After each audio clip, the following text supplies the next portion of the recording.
to another episode on Two Puerto Ricans and a Black Girl. Today, we are definitely adding a little twist to our norm, which is pretty cool. We're finally going to tell our stories, and guess what? I'm first. So today we're going to talk a little bit. Today we're going to talk a little bit about loss and my journey. So the girls are actually going to be interviewing me. So I'm a little excited, a little nervous. It's different. And I don't know, feeling a little funny talking about my journey, but it's time. So here we go. I'm the Dope Widow. Hey guys, I'm the Love Guru. Hey guys, and I am Mimi, your lifestyler. This is going to be, I think this is going to be eye-opening. We've been waiting for a minute, the three of us, to do this, for everybody to tell how they became the Dope Widow, how you became the Love Guru, how I became the lifestyler. And like you said, today is your turn. So you can tell everybody your journey and how you ended up being the Dope Widow. So I have a question as usual. My first question would be to you for that experience. When you woke up on that day and your interactions that you had with your husband, when you were going throughout the day, when he left you, knowing what you know now, what would you do differently? And what would you tell couples to do every day in their lives, knowing what the process was, what happened that day? That's a really good question. I'm actually feeling a little nervous, like I wasn't before. So thank you for that question. Actually, I often look back at that time, and more so when it's our season. I really think about that, like when I was proposed to, when we got married, birthdays, everything was really back to back to back. So when that season comes, I always go back to that day. If I could do anything different, was that kind of the question? Yeah, like, you know, when we think in hindsight of when we have tragedies in our lives, you know how people say, you know, I didn't even get to go visit them. Somebody was in the hospital. I didn't even get to say I love them. Like, what would you have done differently if, you know, moving? You could do it over. Believe it or not, I had been working on myself because we often talk about the things that we bring to the table that causes little issues in your relationship, right? When you're with someone for a long period of time, those are bound to happen. It's about how you deal with them so that you can overcome them.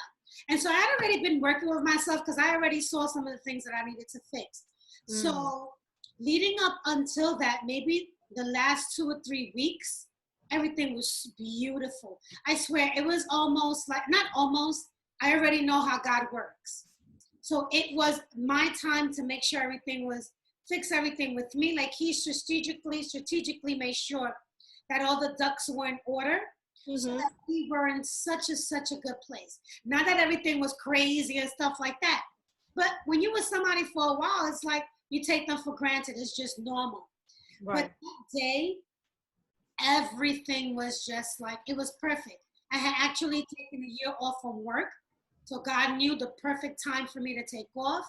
My husband had actually allowed me. He was like, no, you could take it. We got this. I got you. You could go to school. You could do this. You could do that for that 1 year. And our kids to school. And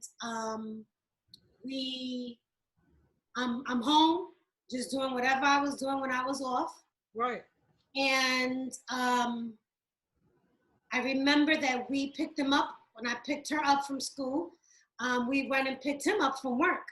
Right. And she had her bike in the car, and she was excited, and she was finally riding her bike without her training wheels. And she was like, no, I want to keep riding. I want to ride it to daddy. I want to ride it to daddy. And so talking to him throughout the day, bringing him something to drink because it was hot prior to him getting off of work, and she's riding her bike, excited to see him. We're coming home, we're having a great conversation, and he's home and we're just laughing. And he's dancing with our daughter. They're dancing to the song that she loved, and he was acting goofy, and I was clowning him like I always clown him because his drawers were falling. I was like, yo, you got to pick that up. You have a plumber's butt. Like, I remember everything so vivid. Right. That's what I wanted to know. Like, do you remember the experiences that you had? I remember it so vividly. Him getting dressed. Do I look nice? Yes, you look handsome. And so he was going to see his mother who was ill. And so he went first to see his best friend. They stayed there. Remember the Miami Heat was playing. It was the finals, right? So they were playing. He spent his time with his friend. He called his sister along the way. I love you. I'm going to go see mom, blah, blah, blah. Saw mom. And then he made his way towards me. So when I look back, I'm like, God, you allowed him the opportunity to see all the people that he loves so much. Right. You allowed him to make it home to us. Every night he would kiss us goodnight and tell us that he loved us. That night was no different. He came home, gave me a kiss, good night, I love you. Kissed our daughter goodnight, I love you. And then that's when everything unfolded. Right. Looking back, I'm like, God, thank you, because anything, he could have been in a car accident. What happened to him could have happened on his way, could have happened in a friend's house, could have happened anywhere. Mm-hmm. Allowed it to happen at home.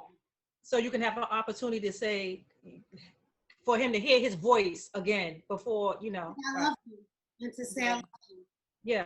So we were both, and giving us our kiss on our forehead, like he did every single night. And that night was no different. So, and looking back, I'm very thankful that God, again, afforded that opportunity, because I don't know if I would have survived had it been different. Right. The struggle by itself, my situation itself, was a major journey, and I was doubtful if I was going to survive. But had it been in an accident where I couldn't identify his body or anything crazy, crazier than the experience that night, I don't know if we would have been able to really overcome that. Right. No, but look at you now. Possible. Yeah. Yeah, 7 years later, yeah. All right, I have a question. Without crying. Question. So you talk a lot, you're very open about your relationship with the Lord. Mm-hmm. So my question to you is, what was your relationship like with the Lord during that season? Be very honest with you. I wasn't rocking with God. I was very angry at him. I cursed him out. It's like, because God has always looked out for me. I can honestly say 95% of anything I asked God, it was always there. Sometimes it was like this. Sometimes it was a couple of years later, but he always gave it to me. And so in a moment when you're in this desperate place and you're calling God, in that he sees what's happening, he knows what's happening, and I'm calling you to help me. And this is when he decided, this 5%, I'm not helping you. Oh, I was real pissed off. Cursed him out. I said, I'm not rocking with you. You let me down. I thought we were cool. You were my best friend. And this is how you do me? I'm not rocking with you. The only reason why I went to church was because my experience and where I was at with the Lord at that moment, I did not want that to spill over to our kid who was raised in the church from an infant. I didn't want that because she had her own relationship with him. And I didn't want that to affect her. So I would go to church with emotions. I wasn't praying. I wasn't opening my Bible. You know, I really wanted to disassociate myself with God, because he let me down at that key moment that I begged him with every ounce of him to save my husband. And he did not. I was like, yo, what kind of Lord are you?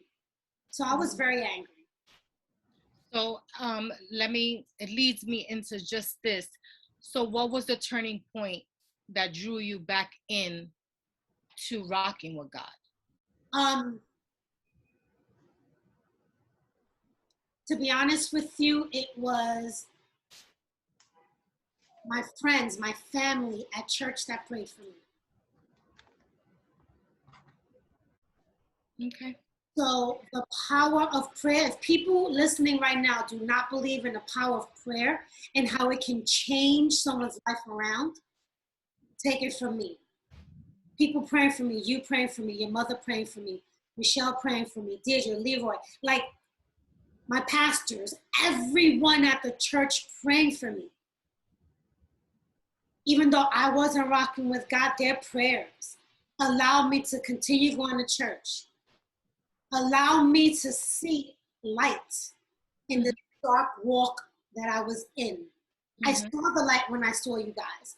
And so God strategically had you guys in my life for this moment because he knew that I needed these people that prayed were going to be the ones that eventually lead me. And so what it did, it actually ended up strengthening my relationship with God. Because I was in such a dark place, I knew after months later that the church, which is my family, was what was going to lead me to heal, was my light. And so I used to crave being around them. Okay, where are you going? You going to lunch? Okay, can I come? You going to the movie school? Can I come?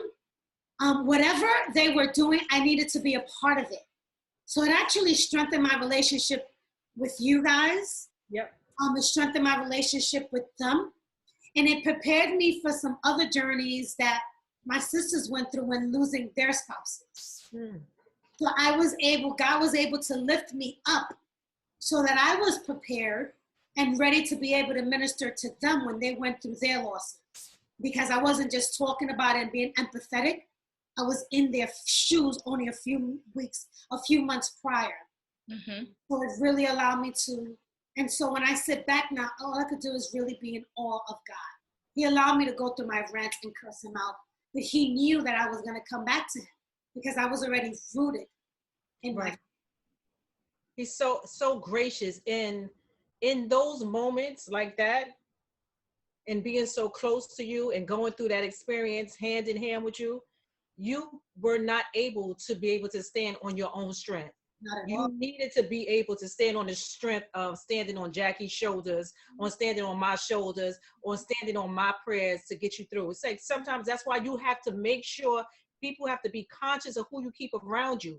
Because the people you keep around you, those are the people that are going to lift you up to God and give you strength that you don't even have for yourself. When you can't pray for yourself, I'm standing in place to pray for you. So you don't have to worry that you was cursing out God because I had you. You don't have to worry that you was cursing out God because Jackie, we were all covering you in prayers. And it's those moments that's why people got to be very conscious of who you surround yourself with. That's nicely said. Absolutely. I am in total agreement with that statement. It's so important that we know who we're around and that we're around like-minded people. Because sometimes, I'm sorry, Jackie, because sometimes I'm going to really be weak. I'm not going to know how to function in a certain area. And I need you to be able to pull me up. I need you to be able to stand there. We just had a conversation earlier where you checked me on something and you told me about something. And we need those moments with people that are in our circle that can lift us up in prayer and say, oh, what are you doing here? Oh, I got you here. Oh, don't worry about that. I got it. So that's what got you through. God knew that you went through that season and that you were going to come out on the other side and you were there for your sisters, like you said. Yeah. I didn't even think I was going to come out of my situation. Right. People around me didn't even see it. And they're like rooted. I mean, a year later, they were like, I know the Lord so well, and I just can't even see you come out of this dark place. It's a very dark place.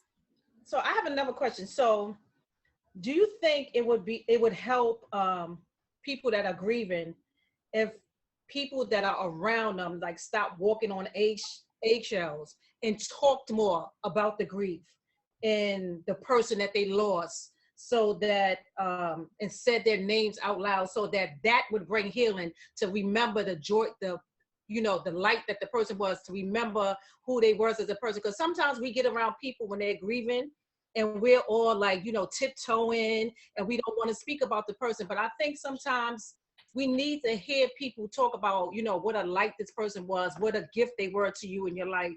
So I just want your opinion on that, having that experience.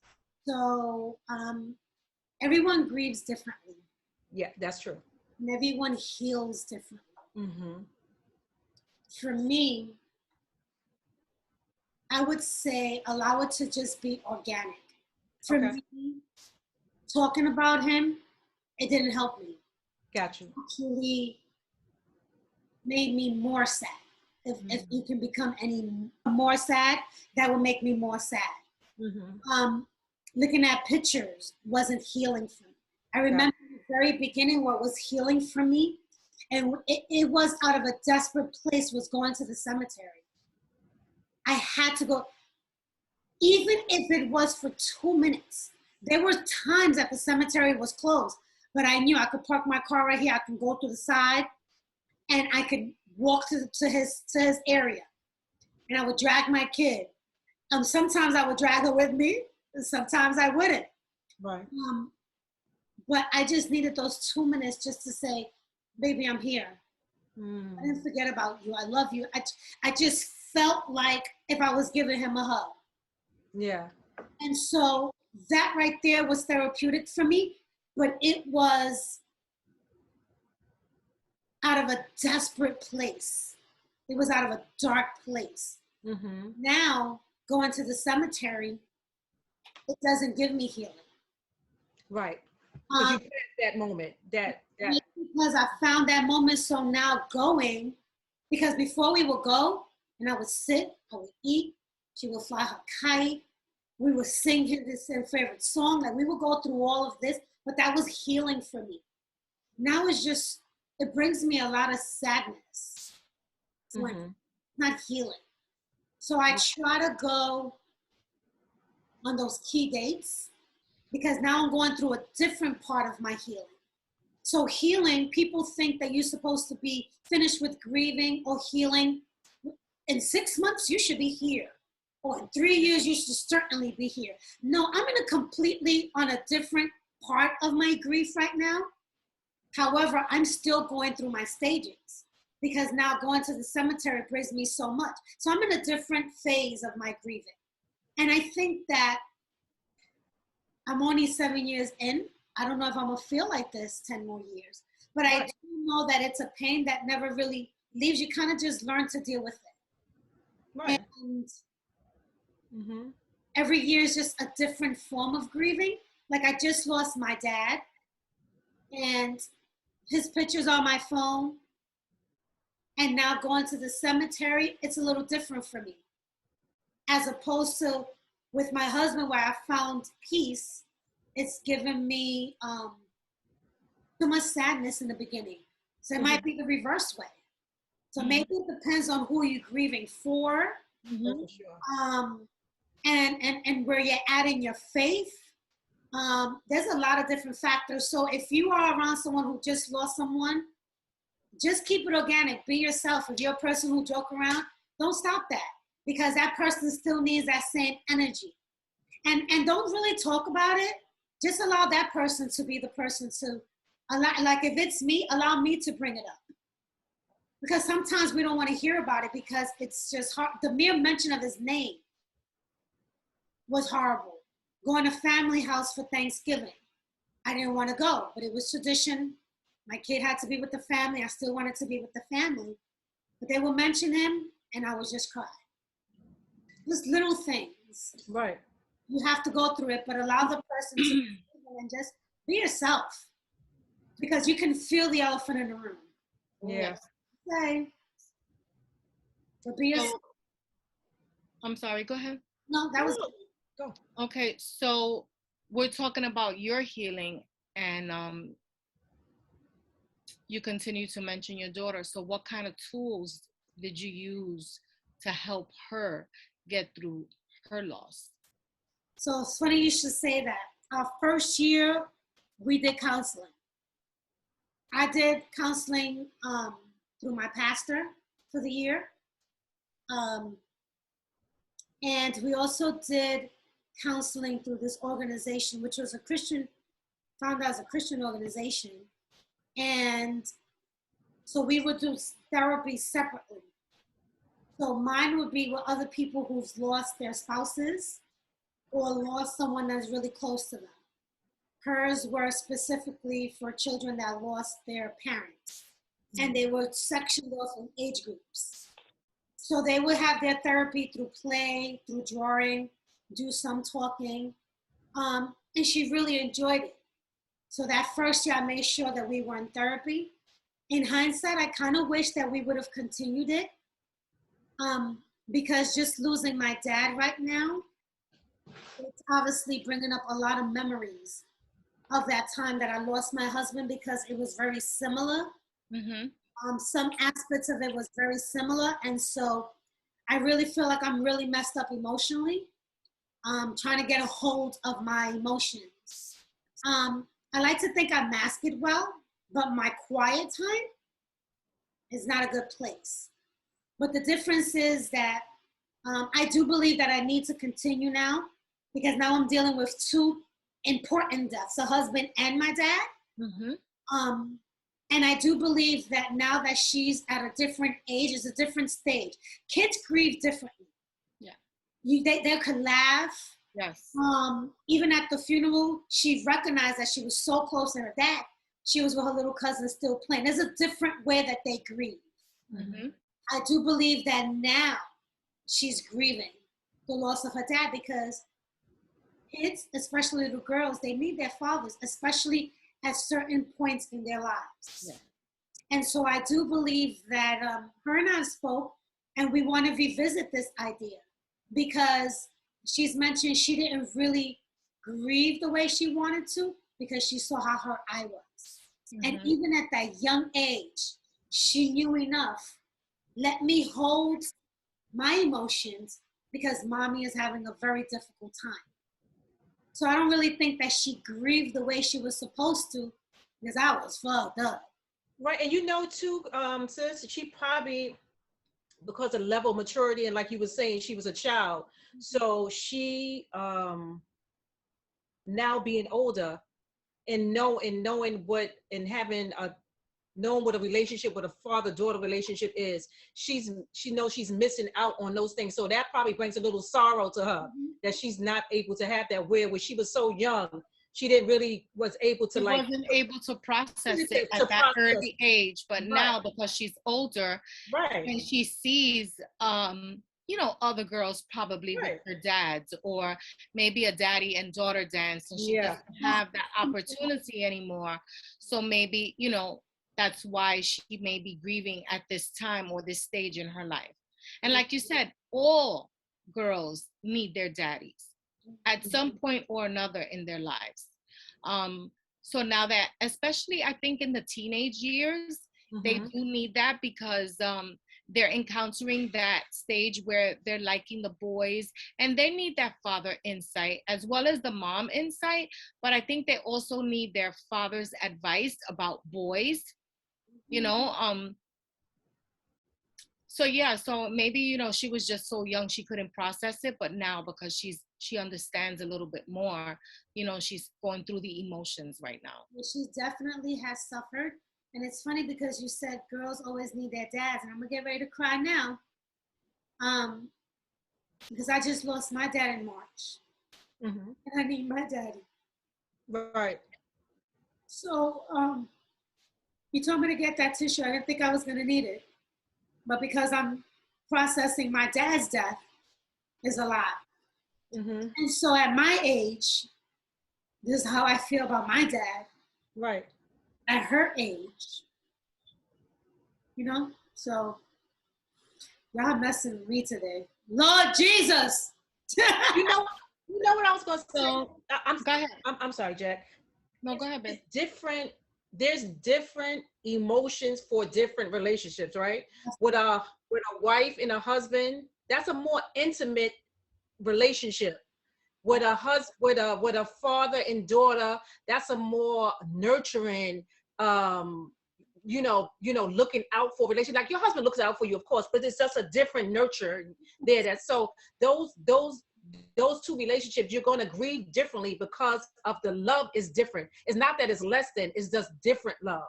So you got to take everything with you handle grief with those relationships differently because of the different relationships and the different types of love. But it's always going to be a process. It's going to be where you're going to have it so dormant, where you're going to have those moments where you just look and smile and say, I remember, when you're going to be able just to handle it like that. Then you're going to have those moments when you're going to feel sad. And that's okay. Like, you got to realize that it's okay to feel sad. Sometimes it's okay to feel like, dang, It's true. We have those moments and we laugh sometimes at stuff. And I could look at pictures of him, but I literally had to take down pictures of me and him. It wasn't working for me to heal. It wasn't working for me to heal. But I do keep the pictures, of course, of her and him. That's what's all over my house. Even in the room, she has her pictures up and things like that. But for my healing process, that didn't help me to heal. And so for me to heal, I had to remove certain things that were just too much of a reminder of the relationship. And it is different. Your dads, those are your heroes. Those are the first men you're in love with. And I had him for almost 50 years. And for him just to that's traumatizing. And so I'm dealing with that. I'm dealing with that grief. But however, the difference is that now I'm recognizing when you're kind of borderline depressed, because I know I was depressed when my husband died, where they wanted to give me medication. I was going to the emergency room, and they kind of like, okay, you've been here before, like 2 weeks ago. What's going on? Like, you've been here. And it's something that's called, like, you go through the symptoms of whatever your spouse passed away from. And so I legit thought I was having like a heart attack. And she was like, here's a psychologist's name. Here's some, okay, thank you. Pastor, I'm not doing this. And I refuse. And I'm like, God, I am not. You made this happen because this was your choice. This was his path, his journey. Whatever reason, this was his time. This is what I have to go through. You're going to make sure that I get through this. And so, through the grace of God, is the only reason why I'm standing today, is the only reason why I made it. The only reason why I did not have to go on medication, because I was depressed. I didn't bathe. I didn't brush my teeth. I didn't comb my hair. I didn't eat. I mean, that was a cute. You stupid. I was real sad. I didn't eat. But my church family made sure that I have food and made sure that even if it was once a day, whether it was drinking a shake, they made sure they would come around every day, someone different, checking up on us. And because I had her, so I had to get up and move and do things. She was only 9 at the time. So, yeah. But that's the difference in this with my dad now. So, not to fast forward your journey, but you mentioned in the beginning that you're 7 years in. My question is, what was your journey like moving forward? Like, I know you talked about your church family, but besides your church family, like, what was your journey like getting to where you are now, which is the point that I want to get to? You feel alive. Right. I know you just spoke about, losing your dad, but moving back to your husband, you've surpassed that journey of that severe mourning stage. I know that you're in a different place in your mourning, but how did you get through to where you are now, where you feel alive, you feel, like, maybe, I don't know, maybe you feel like you could date again, like you can fall in love again, you can let somebody in. I don't know. How did you get to that point? Like, what advice would you give to other widows about getting to this point where you can live again? So it's so funny that you should say live again, because that's something that I normally say is that when you are a widow, you're living, but you're not alive. You must mean you're alive, but you're not living. You're absolutely right. You are alive, but you're not living. That's exactly what I meant. Yes. And I'm breathing, going through the motions, but I'm not living my life in such sadness. And I would tell other widows to take your time. There's no time stamp as to when you should feel that you are okay. Take your time. And the reason why I say take your time is because how you feel spills over to your kids' relationship, spills over to any potential relationship you may have in the future. And so you really, really need to heal completely. Will you fully heal? This is a devastating loss. You're not going to ever fully heal. But it's something that you learn how to cope with, how to navigate with, depending that you know how to deal with. That person is always going to be in your heart. So my first year, I literally cried every single day my first year. If I go to the supermarket, I got to buy peppers, I'm crying. If I pass an area, I'm crying. Pepper, because he loved the peppers in the spaghetti. If I pass an area, I was crying. I was in that desperate place where I had to be at the cemetery. It went from every day. The first month I was there legit like every day, to every other day, to once a week, once every other week. And all I say is, my advice to you is, let it be organic. Don't force yourself and say, because people were telling me, okay, 6 months, doctors on the radio, on the TV is stating that after 6 months, you should be healing your grief and you're not here. Well, doctors can't talk about everyone because everyone heals differently. So I definitely say, do not beat yourself on the head with a timestamp. Take your time for your healing process because you want to heal the right way. And so in my journey, again, I just I thank God that I had church. Because easily, if I like to drink, guess what? I would have held on to the alcohol to help me get through my stuff. If I like to smoke a little weed, guess what? I would have been smoking weed to help me get through my situation. So thank God that it was the church that I just dived right in. And because, I don't know, it's weird. I know God is always with us, but just, again, like I mentioned before, my journey was to the church because they were my lights. So I started taking these classes to get closer to God because I knew that I was seeing the light. So I got a little closer and a little closer. Started going out reluctantly because you feel a guilt. But I would still go out. Okay, let me just go out to go out. That will make me feel good for a minute, but then I will come home and cry. So there's so many steps. All I say is take your time. And if someone invites you out, go out. Take that first step into your healing. Being home in those covers or on the sofa crying and not healing, not eating, not sleeping, is not going to allow you to heal.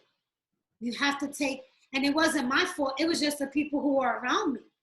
So again, like you guys mentioned, if you have those right people around you, they're the ones that's going to help you take those baby steps into your healing.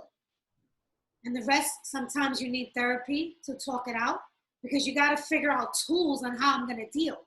My tools was the church. Right. My tools was, going back to work, keeping myself busy. Because every time I had that quiet time, that was a dangerous place for me. So I would literally stay up watching TV because I was scared of quiet time until my eyes, I just couldn't take it no more and I would fall asleep. That was probably for the first year. It wasn't until my third year that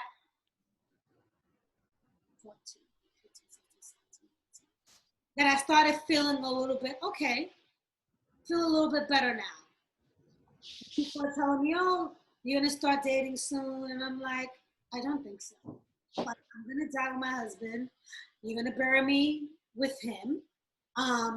And I did not want to move on with my life. I did not want to move on with my life because it's, as a widow, you feel this guilt. I'm laughing. He's not laughing. I'm eating. He's not eating. I'm going out with my friends, enjoying myself. He's not enjoying himself. But being with the Lord, that's the biggest celebration ever. So I think I'm happy being with the Lord. That's 1,000 times than how I'm feeling in one particular moment. Mm-hmm. So just being able to get over that guilt that you are the survivor and they are not, that's a lot. And I did that first year of therapy, and that was very helpful. But I wish I would have done the first 3 years, the first 4 years of therapy, or go every couple of months when you feel a little something, you know. Just really being in the church and being with my friends is really what helped me. But now, you said you wish you would have kept, but now being a widow and being able to be an anchor and support for other widows, you're able to tell them that, you know, allow yourself stages in therapy. Like if you feel like, you know, go through the process of that. Just don't think that, okay, because I did this for this first year, that I'm all now, oh, I had my therapy full and I'm here. No, it's good. It's still going to be a process. Yeah. But what I wanted to say is, we see that God is your light. He's your anchor. He's your head. He's the one who's always, he has the lock to everything. He's there. But there are other keys and other factors and other things that get us through, tools that get us through. So everybody has a process that they have to go through. Like people do, like you said, you did therapy. So some people find different outlets of like doing dance, yoga, travel. So there's different things that you can do. So people shouldn't just think that because they're, you know, it's only one way to get through. Like find what works for you and allows you, your mind to have clarity and for you to be able to move through, you know, the process. Well, can I add something to what you just said? Uh-huh. It's funny that you mentioned that because I forgot to mention this through my journey. I was gonna mention it. I'm all nervous. I feel like I'm speaking to Oprahs. So through my journey, I have to say one of the main things that helped me was my salsa dancing. Right. I think I started that I started it, I think maybe in 17. Maybe in my third year, 17 or 16, might have been 16. Mm-hmm. That I started, I was like, I need something. And so I started going to classes, these salsa classes. And then I would go, and then I would laugh a little bit, and I would leave feeling so good. Mm. And then I would go back, and then, so if it wasn't church, it was my salsa dancing. Mm-hmm. It was both of those things. So if I wasn't in church, I was doing that, and then I would go more. And I would go on Friday nights, and I would be there till late, and I would go on Saturdays, and I was taking more classes. And then eventually, that was so, and I often tell them that they kind of saved my life, like God used them. It was so therapeutic to go there and laugh. I love salsa. I got to dance. I got to laugh. I got to meet some awesome, awesome people.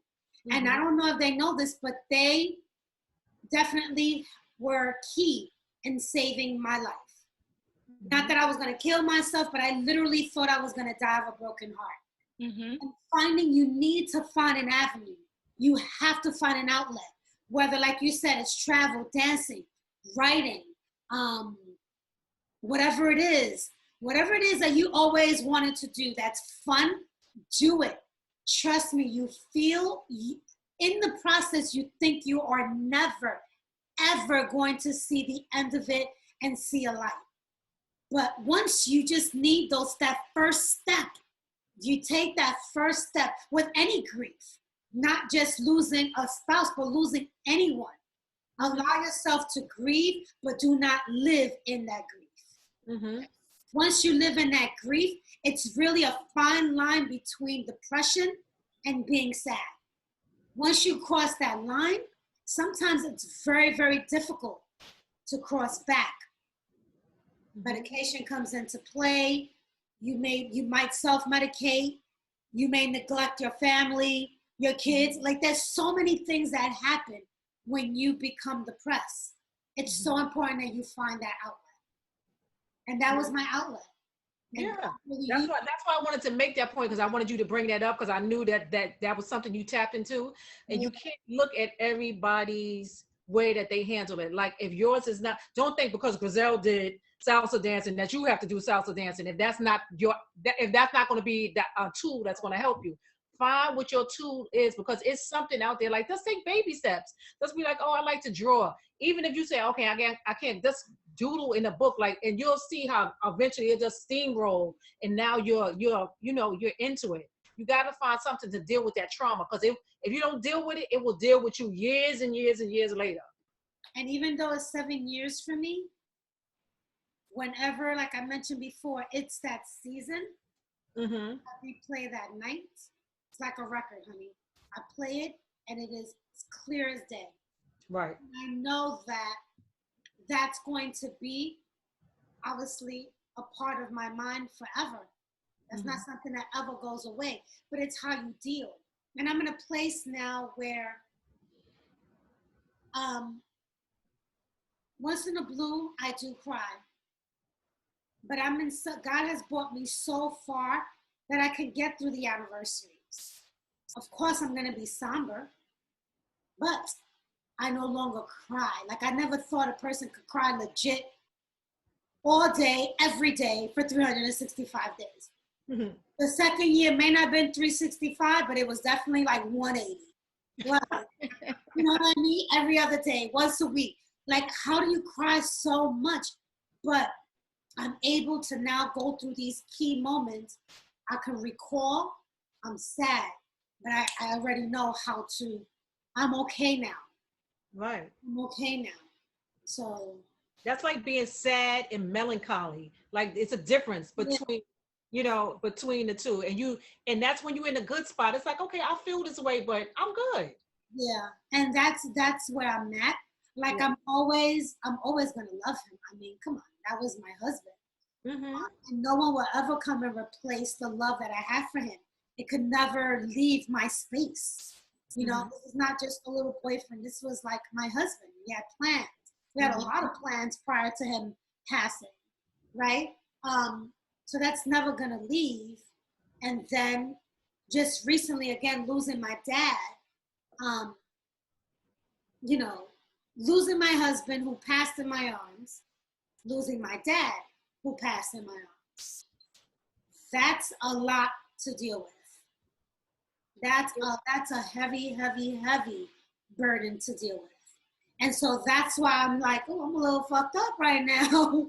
I think I need to speak to someone. I need an outlet. So now, again, I recognize the signs, but I still need that outlet. Because that's a lot. And my pastor told me, you don't think it's beautiful. He says, I want to pass away in my wife's arms or in his loved one's arms. He said, you don't know the beauty, how beautiful that is. And I'm like, yo, you bugging out. Like, what's so freaking beautiful about the person you love passing away in your arms? But in hindsight, I could definitely understand what he means. Me too. Yeah, because they weren't alone. It was somebody who was there that was comforting to them. He could see your loving face. It's like. Yes. And to hear my voice, to feel my presence, that their spirits were leaving. I'm holding you, and you know you're good, as opposed to being alone. And so when I think back, and I'm gonna cry, not because of my husband, but because of how in awe I am of God. Right. That allowed him to come home and allowed him to have literally take his last breath. Well, and I'm giving him CPR, so I'm trying to breathe breath into him. That's like the freaking epitome of to death do us part. Like, you know what I mean? And I was going to say, it sounds a little bit harsh, but it was a perfect death. If you could understand what I mean, I don't mean it in a negative way, but it was a perfect death I think for about him. For him, yeah. maybe today you understand a little bit more, and maybe you could say yes, it was a perfect death. But for him, like you said, you know, him dying in your arms, dying in the person's arms that he's in love with, you know, the love of his life, his wife, someone that he trusts wholeheartedly with his life, with his heart, you know, that, and like you said, that he knew, I can go because I'm good. She got me, you know? He fought. But he couldn't fight no more. But I'm happy that I was there. Yeah. I'm happy he was there too. I remember the day, um, you know, obviously don't remember. I wasn't there for that, but I remember the call, you know? Michelle was there. She Yeah. I mean, I remember. Respectfully, I'm saying, like, you know, I was in church. yeah, I couldn't put I myself was sitting in church at work. I'm sorry. I just remembered. I was sitting in church at work and my cell phone rang. And during the mass, when I saw her name, she doesn't call me like that. I mean, like during the day, we talk, but she doesn't call me during the day. I'm like, she's supposed to be working. I'm working, like, you know. And so I mean, I answered the phone call and I was like, I gotta go. I left my class. I left everything. At that time, my husband, I was like, we gotta go. You gotta leave work. You gotta pick me up. We gotta go. That's it. Like, yeah, but I mean, I was just with you guys the night before at a fashion show. Remember, we were at the night before, and then when my phone rings 3 o'clock in the morning, 2 o'clock in the morning, I'm just like, I don't even want to answer it because I'm just walking on eggshells. But I'm not even going to go down that journey because you are here now, and you are just so alive now, and you are just like such a different person now. And I know when you said before that people are telling me, oh, girl, you're gonna fall in love again, you're gonna date, you're gonna do this, and you looking at me like, no, girl, no, I'm not. And I'm like, I could just hear myself so clearly saying to Gazelle, sis, you are too beautiful and still too fly to be telling me. And you know what? And it's at a point where you got to be like, you know what? Respectfully, I'm just going to allow her to be, you know, have that thought. But in my head, I know I'm like, for me, it wasn't about her being so beautiful. It wasn't that for me. Mm-hmm. It was more so, and I kept telling her, you have so much love to give. Yeah, she's too fly. She is, like, I admire her so much. She is such a good person. Yeah. Like, all around. Like, she is the neutral one. Like, she has no opinion about anything or about anybody in a negative light. She is the peacemaker. Like, her soul is amazing. Like, I admire her so much. I always saw her like her soul is pure heaven. Yeah, that's what I mean when I say she's so beautiful and so fly. When fly for me means what you're saying about that she's that's why she's the dope widow. Yeah, exactly. Her personality is so dope. But for me, she definitely has an opinion. And not, I don't want to say a negative opinion, but she definitely gives you her opinion about, okay, like, no, she does give you an opinion. She checks you with LOVE, but she checks you. She does, but I just don't, I mean, like, I don't think she has a negative opinion. That's what, because I mean, she's such a good person that she doesn't have like negativity or anything negative to say about anyone. Yeah, that's what I mean. I know you mean that, not negative, but she's not going to say it to you negatively, but she's going to tell you that this person is not good or this situation is not right. Yes, absolutely. Right. Absolutely. Right. But she approaches everything with grace. Absolutely, yes. Mm-hmm. That is exactly it. So let me ask you, not that I'm wrapping up our episode, But if you could leave anyone that is grieving, not just a widow, a widower, a little girl who has lost her daddy, a little girl who's lost her mom, um, their grandmother, their aunt, their uncles, if you could leave them with something that would inspire them to get through this grieving time or their grieving time, what would it be?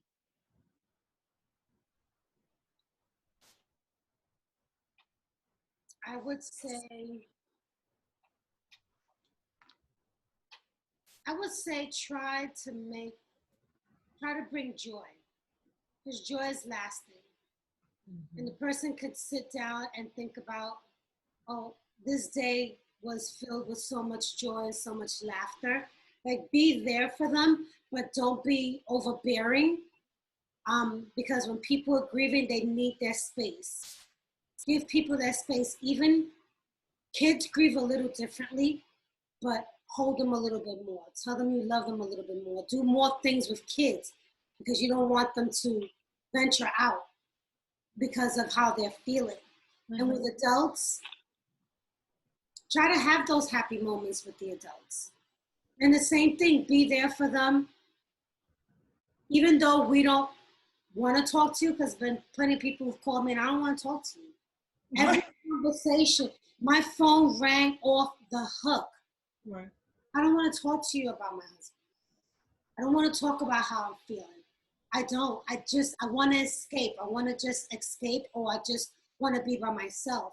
So allow people to go through this, but still keep your eye on them, because you don't want them to fall into a situation that they can't get out of, because when you're grieving, you legit feel like you are going to die. Are you telling me? I thought that I wanted to die. Sounds crazy, but when I bought his grave site, I was like, no, it's for me and my husband. Because when I die, I'm going to be with him. And it wasn't that I wanted God to take me, but the pain, because I'm not going to leave my kid. But when you're in that space, you're not thinking of anyone but you. You have tunnel vision. Your pain takes over everything. And it's so much better to not be alive than to be alive to deal with that pain. You just don't want to feel. You don't want to feel. You don't want to feel. And it wasn't like I was like, okay, God. It wasn't like I was suicidal. I'm going to take these pills. I'm going to die. I'm going to kill myself. I wasn't like that, but I was like, Lord, I don't want to be here. This pain. There's no way that I'm going to get through. It's impossible for me to get through this pain. I did not see the light at the end of the tunnel. And that happened in June. Here come my pastor. I need you to give a testimony and Thanksgiving. Negro, that's June, July, August, September, October. No, 5 months later, I'm going to give a testimony to God, being thankful for what? Right. What do I have to be thankful? Are you kidding me? But God always got to talk to him, and he's got to relay God's message. So I was giving my testimony, and in 5 months, I was nowhere near, but I was able to seek God in the midst of it all. Because in the middle of my anger and me like to God, right? Because that's where I was at with him. Yeah, I wasn't rocking with him. I didn't have a job. Every single bill was paid. Okay? I had my car, an apartment, every single bill was paid. We did not need food. I was taking care of my dad at the time. He had just moved in with us, maybe a month, right? So he was there for that. And that's crazy. My dad was there for that. Right. Passed. And then just I'm thinking out loud right now. Yeah. But what the hell was saying? Lost my train of thought. That's 50, y'all. Because I just turned 50. That's 50, y'all. That you were giving your testimony and you Oh, saw yeah. in the midst. Yes, but and in the middle of it all my bills were paid. I moved out of that apartment back to where my kid was raised at, where I've lived for years, with no job. Like, how do you get an apartment with no job? An apartment. My kids' tuition, my old boss, who I call my Irish father, that's her Irish grandfather, was like, okay, I'm working here. You can work. I can't give you the position, but you can work. I'll give you the highest pay. He gave me a check, paid for my kids' school for the whole year. Her tuition was taken care of. In the middle of it all, money was just coming. God was looking out for me in every corner. And I wasn't rocking with him because he knew it was my pain. But he knew my heart and my spirit. He knew she's going to come back around because I was so rooted in him. It was just like, I'm not rocking with you right now. And so in 5 months, I saw all this unfold. So how can you still be angry with somebody who's still looking out for you? Can't be angry. And he has been looking out for me every step of the way. This is why I know that I have so much purpose. This is why I know part of my mission in life is to minister to people, to give them hope, give the hopeless hope. Because if I can do it, everyone can come out of that dark place. So I know that he needs me to use my voice. Yeah, and it was okay for you to be angry. Like he knew you were angry. What it would be for me not normal for you not to be angry when you have a husband who's only in his early 40s, who's thriving, who's doing, it's not normal for him to die right now. You guys have a young child, so all of that. But I wanna rewind a little bit and take it back just so women in particular, because women have this extra guilt, I think sometimes that men don't have when and I don't want to speak on that. Forgive me, men, for saying that, because I don't know what a man's guilt, but I I've known a couple of people, like it seems like a man is able to get his footing quicker than a woman. So what does it look like? What does the person look like that you finally allow into your life? What do they have to do? What do they have to give to you to say, to be able to walk with you through this process, knowing that, I'm still going to have these moments. So how do they support you in that? And what do they look like so that other women could be able to allow someone in? How were you able to, navigate that? So I do have to say, and I'm going to say this over and over, you do have to allow yourself to heal. You can't allow someone in your life if you have not closed that chapter. And not to close and then say you're never going to talk about them, you're never going to, but close that emotional chapter in order for you to move forward. The same way we talk about rebounds and giving yourself that time, that recovery period, that is key when you are a widow. Because you don't want to be codependent on someone for your emotional support. Just like I've always mentioned, when you break up with someone, you're going through a grieving process. So you got to make sure that you are okay. For me, because I am a Christian, I relied on God. People told me I was going to move on, and I'm like, no, I'm not. Right. God told me you're going to move on. And I still was, no, I'm not. And so you have to be at a place where you're ready to accept that. And again, my process is because I am a person of faith, and you fall back and you really allow God to just orchestrate everything in your life. Mm-hmm. God, if this is what you're telling me, I'm not going to have not a finger on the situation. If this is what you have for me, if this is what you say I'm supposed to, because everyone is not meant, excuse me, as a widow, everyone is not meant to move forward, I think. I don't know.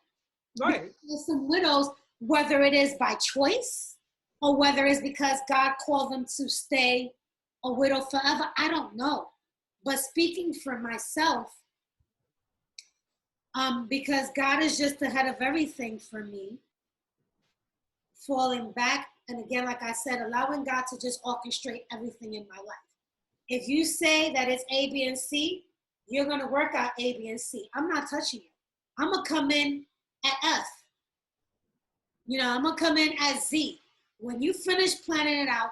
And so I think that in any relationship that you're grieving, whether it's a divorce, a breakup, or losing someone, when you take that time for yourself and you really allow God to take care of everything, that right person is going to come in. And that right person is going to understand what it is to be a widow. It's going to be secure within themselves to know that when those key time comes, I need my space. Not space away from you, but I'm going to be a little somber. I am going to be melancholy. That person is going to understand that you're not replacing, you're just an extension. You can't replace the husband. Who wants to step into the foot of who once was, whether it was a husband, a boyfriend, whoever it was in your life, who's going to step? Whether it's being a stepdad, who's going to replace? No, you become an extension. You pick up where they left off, especially if it was a good father, a good husband. They pick up and move forward from there because now that's their journey. Right. God has orchestrated this person to now be chapter 2 of our lives. Right. It's a book and there's different chapters and verses and paragraphs and Exactly. And so that's how I look at it. I just fall back, and even things that you're reluctant to do in life, when you are obedient to the Lord, when you listen and you are obedient, things are going to work out when you move in an uncomfortable way. Right. When you comfortable and you think you got it, you cocky, your shit going to be effed up. When you fall back and you're uncomfortable, you're like, okay, Lord, and you're relying on God to honor his word, it could only be nothing but beautiful moments ahead. That's how I deal with it. And not moving on your own flesh, like not getting completely out of the way. I totally get it. Yeah. You have to get completely out of the way with anything in life, because if not, we mess things up. Yes, we do. Beautiful. Just allow God to just take over. Yeah. It's almost a fairy tale. That next chapter in your life is just, it's like, this can't possibly be happening. Like, this is, all right, God, I got you. But then, you also have your standards. Because this is how I talk to the Lord. If you say I'm supposed to do A, B, and C, then I need to see 1, 2, 3, 4, 5, 6. If it's 1, 2, 3, 4, and 5, then it's not you. So I want to see 1, 2, 3, 4, 5, and 6. And then the Lord comes and sprinkles 7, 8, 9, 10. You get a little bit more because you're obedient. Right. So what I tell people is just honestly, if you're a person of faith, continue walking in faith and be obedient to God, even if it's like you feel like you're not ready. But when are you going to be ready? You got to dip that toe to know if this is for you. You don't dip, you're never going to know. Yep. Sometimes you got to be uncomfortable and just step out on faith. Yeah. And say, you know what? I don't want to do this, but I'm walking and I'm just going to allow myself to just do the mechanics. I'm not walking. I'm just doing, because I know you're supposed to put one foot in front of the other, but my faith and my prayer, you guys praying for me, is getting me through. So that was beautiful. Dope widow. So the reason behind the name is because when you go through so much in life, right? And you're able to, again, not just be alive, but to live, there's so much dopeness in that. Right. There's dopeness in following God. There's dopeness in your joy. There's dopeness in your journey. So just being a widow for me is dope because I'm able to just kind of minister to other people, give other people hope. There's dope in you wanting to be cute because you feel good. You're in a place. I didn't want to wash my ass, brush my teeth, comb my hair. to now is like, I want to feel good. I want everything to look and exude how I feel in the inside. Right. And only through the God's grace, the only reason. Yeah, that's dope. And it does. You exude beauty, you exude peace, you exude grace, you exude love, you exude kindness. You are God. You are God. I mean, we're all made in his image and likeness. So I definitely see God in you. Oh, thank you so much. Thank you. Can I say one thing before? Do you have something to say? Absolutely. Go ahead. So what I want to say is my husband passed away from, I always say it wrong, but I believe it's cardiomegaly. I know I'm saying it wrong. But that is just an enlarged heart. He just had a physical bootleg doctor. Had he been to the doctors that I go to now, where an echocardiogram, a sonogram of the heart, that's all a part of the routine. A simple check would have saved his life. He probably would have been on social, security, on medication, but he would have been alive. Nothing would have been wrong with him, right? But so I say all that to say that men, if you're looking at this right now, when you get your annual physicals, if you do, he was one who always checked himself. So for him to die of this disease, and it can be caused by many things, but for his was stress of losing his father, stress of his dad passing a couple of months before he passed. And men, they think it can handle it. Oh, I got it. But they're such introverted people, right? But your body is telling you you don't got it. And so it literally enlarged his heart. So I say, please take your health serious. He did, but no one detected his enlarged heart. Make that a part of your annual physical, getting your heart checked, because a simple physical of your heart can literally save your life. You don't have to be diabetic. You don't have to have heart disease. Stress can literally kill you. And that's exactly what happened to my husband. So, yeah, just wanted to get that message out. Great advice. Great advice. Yep, and husband, wives, if you're the one looking, make your husband get a cardiogram, stress test, because you just don't know. There's so many stresses in life. Mm-hmm.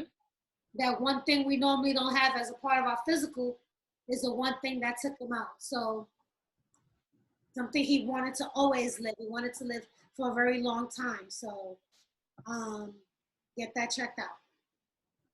Thank you so much, Girlie, for sharing your story.